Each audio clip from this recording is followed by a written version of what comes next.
Kimberly Smith had been scheduled to fly out of Indiana on Sunday, but the airline notified her that her flight home to Orlando is canceled. And that extra time here could mean the difference of whether she's present for a very special delivery. My daughter is right at 8.5 months pregnant with my second grandson, a little boy that will be named Hunter, and she had quite difficulties with the first baby, and she also now has heart problems. So I'm away from my only child, and I'm really quite nervous about that.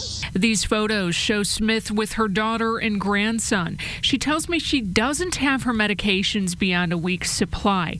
She doesn't have any of the important papers like the deed to her house in Lakeland or extra money. And she's worried about her two pets, a dog and a cat. A roommate is taking care of the animals but may soon evacuate. Smith is worried they'll get left behind. I lived through Hurricane Charlie, Andrew, Jean, Francis, Keith, a lot of hurricanes, but nothing has been this big.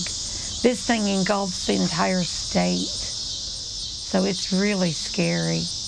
Smith says she plans to watch the storm and book a flight back as soon as she is able. The issue is both of the city's airports in Orlando are scheduled to close tomorrow, and no date has been set yet on when they'll reopen.